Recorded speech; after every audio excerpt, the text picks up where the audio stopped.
La frustration vient lentement, c'est-à-dire que ce n'est pas immédiat, ça apparaît au bout de quelques semaines, après ça devient quelque chose de lancinant, d'obsessionnel, voire de pathologique. Ça finit par laminer en profondeur et ça crée un état de désespoir, de rage, de colère, de haine. L'exacerbation de cette sensibilité par la frustration permanente amène beaucoup d'agressivité, de la violence, violence verbale, violence physique, des bagarres, des insultes aux surveillants, des bastons entre taulards, des bastons pour certains avec les matons, ou alors le fait de casser tout dans la cellule. Il y a un climat comme ça d'exacerbation qui me semble une des conséquences directes de la frustration sexuelle.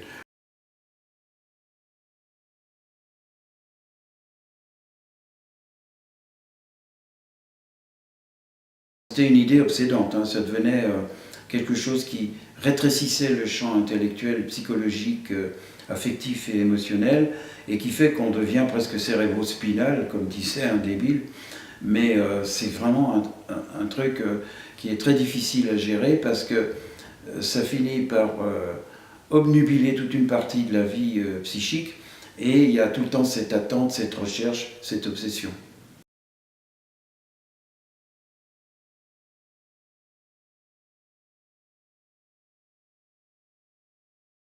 Je pense qu'un mec qui reconnaîtrait qu'il est en état de frustration sexuelle sera perçu comme faible.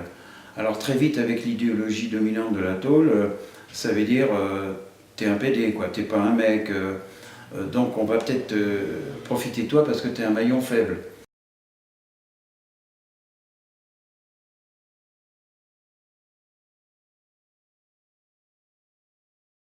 Ma sexualité en prison, ce n'était plus que la masturbation parce que je n'avais pas de volonté ou d'envie homosexuelle.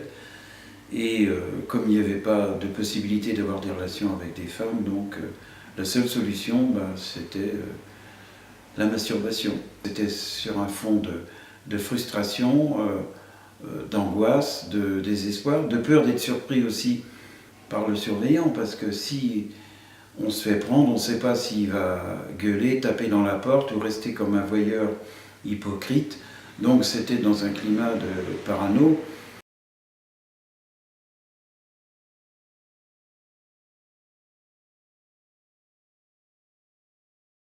En 6 mois, à la centrale de Caen, il a fallu que je me bastonne.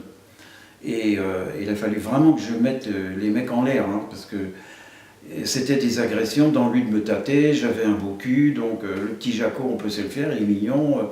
Il y a un pote qui me prévient, bon Jaco, fais gaffe, il y a un tel, il va te tâter sur le terrain de basket.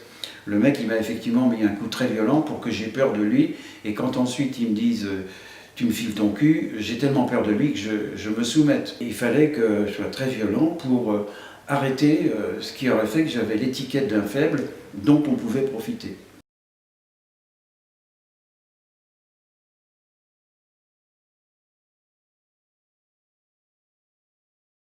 J'ai été sollicité 2 fois par des gars, et là j'ai été assez perturbé parce que la frustration était tellement grave que pour y mettre fin, d'une certaine façon, j'étais prêt à effectuer un détour par rapport à ma sexualité naturelle pour arriver à cette explosion et à cet épanouissement, ne serait-ce que provisoire, avec ces 2 gars-là. Je voulais absolument pas tomber dans ce piège, parce que je me disais, je vais quand même m'affaiblir par rapport à la population carcérale, donc je dis non.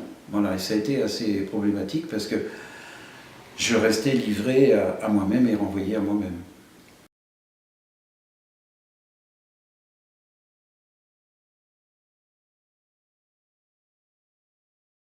C'était, on se déshabille, on se met au lit, euh, j'ai une érection, puis au moment de la pénétration, ça retombait. Voilà. Le regard de la partenaire, pour moi, était un regard accusateur. Mais ce n'était pas du tout un regard accusateur.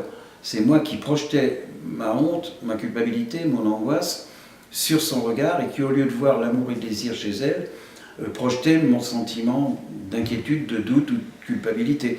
Et donc, ce qui entraînait la chute de l'érection.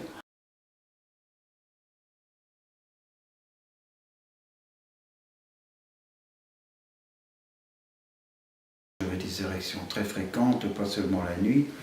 Dès que je voyais une nana en mini-jupe, parce que la mode vestimentaire avait changé, hein, j'étais complètement fou, j'étais obsédé, je les regardais, je me cachais pour qu'elles ne voient pas que je les regarde, parce que en plus, j'avais une apparence de mec normal de 30 ans, mais moi j'étais comme un gosse de 18 ans, complètement obsédé, qui regardait, qui était fasciné, et qui se sentait un peu déséquilibré par rapport à la moyenne des gens.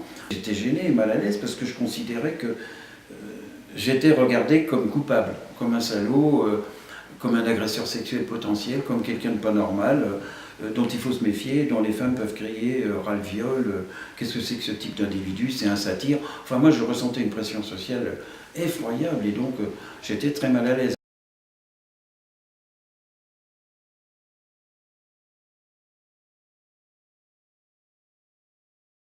Je pense que d'enfermer des gens pendant des années et les priver sexuellement, ça peut faire des handicapés sociaux qui sont complètement obsédés, qui pensent qu'à courir après les femmes, et pour certains, qui pourtant n'étaient pas des déséquilibrés psychiques, l'enfermement fait d'eux des déséquilibrés provisoires, permanents ou définitifs, et qui vont se comporter de manière complètement inadaptée en matière d'affectivité et de sexualité. Et j'ai les cas de plusieurs d'entre eux qui n'étaient pas du tout des criminels sexuels, mais que la prison a transformé en criminels sexuels, puisque une fois sortis après des 10 ans, 15 ans, 18 ans de prison, eh bien, ils ont violé des femmes.